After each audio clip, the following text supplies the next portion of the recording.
Hello, bienvenue sur le podcast Take Care and Keep Going, le podcast dans lequel je te partage mes expériences personnelles afin d'attiser ta curiosité et te donner envie de prendre soin de toi. Pour cet épisode 5, et oui j'ai déjà fait 5 épisodes, j'ai décidé de parler du voyage solo, donc voyager en solitaire. Puisque voyager solo fait partie des moyens pour se connaître davantage. Et quoi de plus challengeant que de voyager solo? En général, quand je dis que je pars solo, j'ai soit comme réaction «Ah, trop bien, je t'envie», ou bien c'est en mode «Je sais pas comment tu fais, je pourrais jamais». Alors dans cet épisode, je vais te présenter mon avis sur cette expérience, ce que ça m'apporte, mais aussi les limites. Alors d'abord pour moi, il y a voyage solo et voyage solo. Pour ma part, j'ai commencé à voyager solo après une rupture amoureuse. Je n'avais voyagé qu'en couple ou avec des amis depuis mes 20 ans et je m'étais jamais posé la question de voyager seule. Et la première fois que j'ai voyagé seule, entre guillemets, c'était avec l'UCPA, qui est un célèbre organisme pour ses séjours sportifs et culturels. Et même s'il y avait l'appréhension d'y aller seule, ça n'avait pas grand-chose d'un vrai voyage solo en réalité. En fait, il s'agit plus d'une grande colo pour adultes, où beaucoup de Français célibes, mais pas que, retrouvent d'autres Français célibataires. Tout est clé en main, pas besoin de réfléchir beaucoup. À l'époque, c'était déjà un truc de fou pour moi de passer ce cap parce que j'avais une confiance en moi assez fragile à ce moment-là et je voulais vraiment me prouver que j'en étais capable. Bon, l'avantage, c'est que j'ai pu rencontrer de super personnes qui sont encore des amies aujourd'hui et avec qui j'ai pu voyager après. Et pour ce qui est des limites, c'est clairement le fait de ne pas vraiment pouvoir être solitaire et de ne pas pouvoir faire ce qu'on veut. Donc pour ceux qui recherchent que l'autonomie et la solitude, c'est un peu mort, quoi. Après, en vrai, je sais que l'UCPA propose également des séjours où vous ne payez que le logement. Et à ce moment-là, je pense que c'est plus simple de se créer un séjour personnel sur mesure, tout en ayant la possibilité de faire des rencontres. Et puis un jour, j'ai eu envie quand même de tenter genre la vraie expérience solo. Et j'avais aussi très envie de pratiquer et de faire évoluer mon anglais. Et donc je suis partie 15 jours au Portugal. Pour la première semaine, et pour être assurée, j'ai booké une semaine dans un surf camp. Donc ça me permettait d'avoir une semi-autonomie, on va dire. J'avais quelques repas de compris, quelques cours de surf et le reste du temps free. Ce que j'ai adoré là-bas, c'était de faire des rencontres beaucoup plus variées et aussi d'avoir des temps de partage le soir. En fait, ce qui est trop bien, c'est que chacun fait sa petite vie la journée et le soir, tout le monde se retrouve au dîner pour échanger, raconter ses bons plans, etc. Et ça, c'est vraiment un des critères que je préfère quand je reste en auberge. Ensuite, une amie m'a rejoint pour visiter Lisbonne, donc bon, je sais pas si on peut parler de voyage solo, mais en tout cas, on y vient petit à petit. Pour le reste du voyage, j'avais rien prévu de particulier, et donc après avoir partagé une chambre avec 4 personnes, j'ai eu envie d'un peu plus de solitude et de vraie débrouillardise, si je peux dire.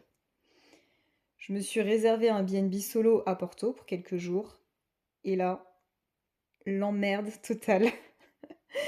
Alors, je vais quand même relativiser, mais franchement, c'était pas fou. Vous voyez ce truc des réseaux qui te dit que la seule vraie façon de voyager, c'est solo, toi avec toi-même, faire ton introspection, etc. Bon, bah moi, la magie n'a pas opéré du tout. En plus, il a plu, donc je vous laisse imaginer, enfin, c'était l'horreur. Alors si, j'étais très contente de retrouver un minimum d'intimité dans ma chambre solo, d'avoir la sensation de faire ce que je voulais comme je l'entendais, hein, bien sûr. Me faire des restos, des visites solo, ça, j'ai aucun problème avec ça. Sauf qu'après 24 heures, en fait, c'est bon pour moi, quoi. J'ai fait le tour. J'ai fait le tour de ma solitude. Sur le coup, c'était vraiment perturbant parce que je m'attendais vraiment à une révélation de fou en mode oh my god, j'ai appris tellement sur moi du fait d'être seule, etc. Sauf qu'en fait, et l'analyse a été vite faite, c'est que c'est mon quotidien. Je vis déjà solo. Donc j'ai déjà le temps pour des temps d'introspection au quotidien. J'ai aucun souci avec ça. Et donc je me suis rendu compte que quand je voyageais, bah en fait le partage comptait vachement pour moi. Et être H24 avec des personnes, alors pas forcément, mais avoir un équilibre, d'aller au gré de ses besoins, de ses envies, de rencontrer, d'échanger avec des personnes inspirantes que je croiserai jamais dans mon quotidien, ça ok, c'est plus ma définition du voyage. Depuis, je me rends compte que cette façon de voyager est tellement enrichissante que j'ai du mal à repartir longtemps avec des amis. Alors bien évidemment c'est différent et j'adore prendre le temps autrement aussi avec eux, mais depuis, je sais pas, ça va faire 2-3 ans, à chaque fois je pars seule.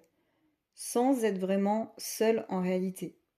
Comme je ne book quasiment qu'en auberge, il est très facile de faire de nouvelles rencontres et du coup des rencontres internationales, donc c'est super intéressant. J'adore toujours autant ces moments où tu te lèves sans vraiment savoir à quoi va ressembler ta journée, quelqu'un te propose de te faire découvrir une adresse, d'aller surfer et tu suis en fonction de tes envies. Ça oui, ça j'aime. Du coup, je suis partie plusieurs fois au Maroc solo, je suis retournée 3 semaines au Portugal. À chaque fois, je réserve toujours les premières nuits, histoire d'être sereine en arrivant, et après je vois. Par rapport aux réservations, ça offre quand même une liberté incroyable de ne rien prévoir. Et en même temps, il y a toujours un moment dans le voyage où on se dit bon, bah là, je dois me poser pour savoir où je vais dormir les prochaines nuits. Mais bon, c'est ça aussi la liberté, hein. Et maintenant que je maîtrise bien, bah, le prochain trip sera plus loin. Bah oui, plus loin et plus longtemps, parce que c'est ma façon de faire. Et quand je me rends compte que j'ai acquis un délire, j'ai toujours ce besoin de découverte. Et en vrai, j'ai jamais regretté de sortir de ma zone de confort. Donc cet été, j'irai bien passer un mois en Thaïlande et en Indonésie. Et ce serait mentir de dire que ça m'impressionne pas un petit peu. Pour l'instant, j'ai juste pris mes vols, mais c'est vrai que niveau logement, etc., j'en sais rien. Après, je fais semblant que tout soit ok et que je suis en phase avec ça, surtout auprès de mes parents, parce que voilà, il faut quand même les rassurer. Et puis en vrai, il n'y a jamais vraiment de problème, que des solutions.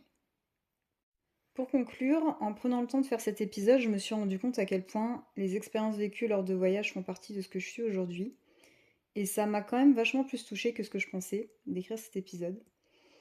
Alors pour le terminer, je vous présente ma philosophie du voyage. Je dirais que voyager, c'est se rendre compte qu'on peut se débrouiller seul et en même temps qu'on ne l'est jamais vraiment. C'est découvrir qu'on peut compter sur de parfaits inconnus et que l'humanité est belle aussi. C'est prendre conscience de réalités nouvelles, qu'elles soient pires ou mieux que celles que l'on s'est construites.